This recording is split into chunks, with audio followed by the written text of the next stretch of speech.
président de l'université Alassane Ouattara et ses collaborateurs face aux nouveaux bacheliers affectés dans leur institution. Ce n'est pas encore la rentrée académique, mais à l'ordre du jour, 4 cours. Les prestations du Centre régional des œuvres universitaires, le système licence master doctorat, les directions, services et associations, ainsi que les performances et perspectives de ce temple du savoir. Des conférences sous forme de conseils pour aider à l'intégration des nouveaux bacheliers à l'université Alassane Ouattara. Nous attendions, par rapport à nos infrastructures, 2000 étudiants.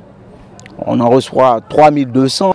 Peut-être qu'il faudra prévoir à peu près 4000.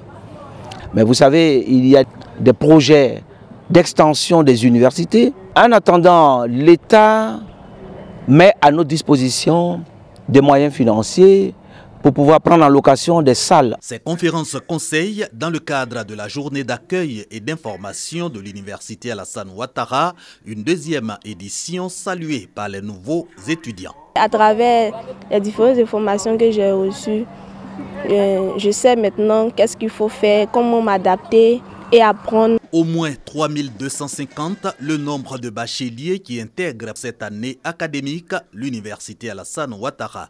Il porte à 20 000 le nombre d'étudiants régulièrement inscrits à l'université de Bouaké.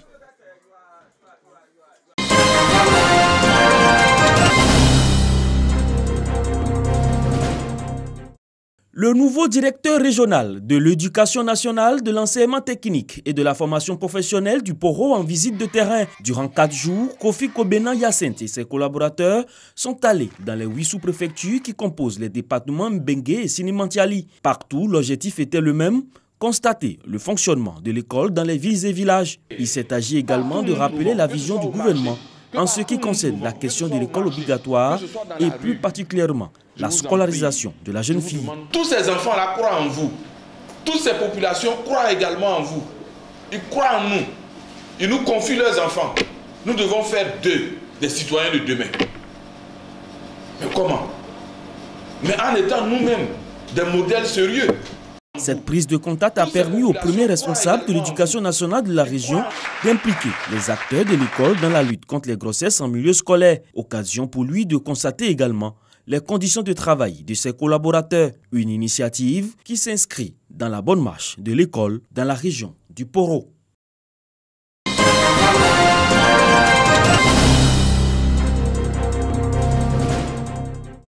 C'est dans l'une de ces salles de classe de ce bâtiment que les tout-petits de la maternelle se regroupaient pour les cours. Le Rotary Club de San Pedro vient au secours de ces tout-petits. Un bâtiment de 2 salles de classe d'un coût de 8 millions de francs CFA, construit par ce club service et remis au groupe scolaire. Pour le président du Rotary Club de San Pedro, le colonel Babrino, ce bâtiment a vu le jour grâce au lobbying du sous-préfet de Gabiagui. Le déguerpissement des installations anarchiques, des conseils avisés, aussi bien au Rotary qu'au président du Rotary. Voici, entre autres, ce que vous avez fait pour que nous aboutissions aujourd'hui à ce joyau. Le sous-préfet de Gabiagui, Sylvie Ba, a traduit la reconnaissance du corps préfectoral aux Rotariens de San Pedro. Après la signature des documents et la remise des clés de ce bâtiment scolaire, le Rotary Club de San Pedro promet doter cette école maternelle de toilettes et d'une cantine.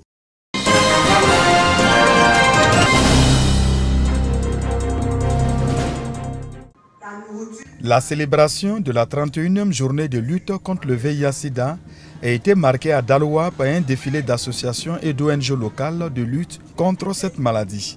Et c'est à la préfecture des régions que la cérémonie officielle s'est tenue, donnant ainsi l'occasion au district sanitaire de Daloa de rappeler aux participants le mode de transmission du sida. Le VIH-Sida est classé comme une maladie chronique.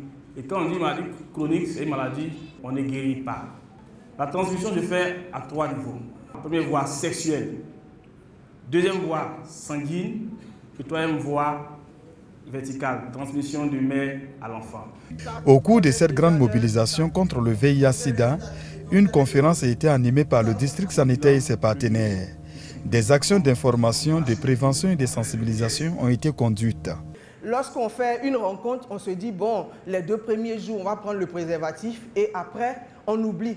ne lâchez pas le préservatif quand vous faites une rencontre jusqu'à ce que vous fassiez le test de dépistage.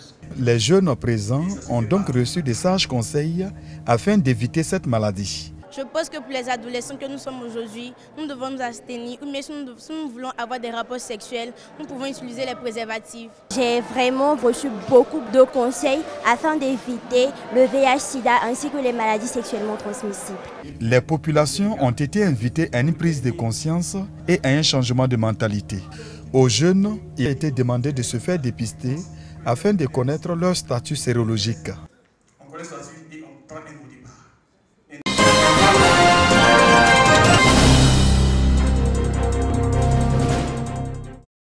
Après une longue attente, la fête aujourd'hui. Bienvenue à Sokoro. Ce village dans le département de Ferkessédougou vient de bénéficier d'un château d'eau. Fini la consommation des eaux issues des marigots et des puits, source de maladies hydriques. Le château d'eau de Sokoro est un don du ministre des Affaires présidentielles et nouveau président élu du Conseil régional du Kyologo, Téné Birahima Ouattara. Le château d'eau de Sokoro a été financé à hauteur de 25 millions de francs CFA. L'ouvrage a une capacité de 10 mètres cubes heure et doté d'un réservoir capable de ravitailler au moins 500 habitants en eau potable grâce à un forage de 90 mètres de profondeur et une pompe immergée actionnée par des panneaux solaires. Les représentants du donateur Traoré Bamoudien et Alain Blidia ont annoncé que le ministre Téné Birahima Ouattara se propose de construire dans plusieurs localités de la région du Kyologo des châteaux d'eau identiques à celui de Sokoro pour répondre aux besoins des populations en eau potable. Aujourd'hui, à l'instant T, 15 personnes peuvent être approvisionnées. On peut aller à 50 points d'eau à travers le village. Et même les cadres qui le voudraient bien peuvent, en accord avec le comité de gestion, parce qu'un comité de gestion est mis en place, ils peuvent faire des acquisitions d'eau dans leurs différentes résidences. Les populations de Sokoro, heureuses de pouvoir consommer de l'eau potable, parmi elles des femmes et des hommes doublement heureux. Ce sont les agricultrices qui ont reçu des tricycles et des personnes du troisième âge, 3 au total. Le ministre Birahima Ouattara a remis un véhicule. Les populations ont été appelées à maintenir la cohésion et la paix et contribuer par leur travail à l'essor de la région du Kyologo.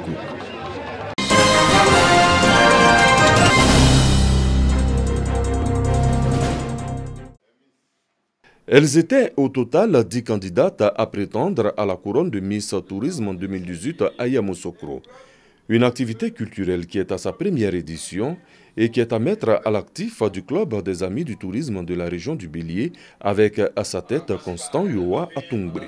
Nous avons voulu faire découvrir les différents sites touristiques au niveau de notre localité à toute la population de Côte d'Ivoire.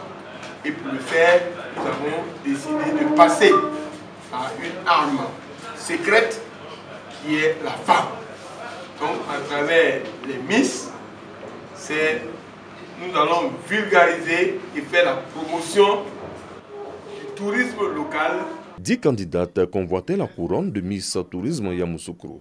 Au finish, c'est Anilou Kwasi qui a été élue Miss Tourisme Yamoussoukro 2018. Au nom de toutes les filles ici présentes, nous disons merci au Club des Amis du Tourisme et aux parents pour sa présence. Merci pour cette élection qui valorise la culture et la femme. Ce rendez-vous culturel et touristique était parrainé par le ministre Souleymane Diarra Souba, cadre de Yamoussoukro, représenté à cette cérémonie.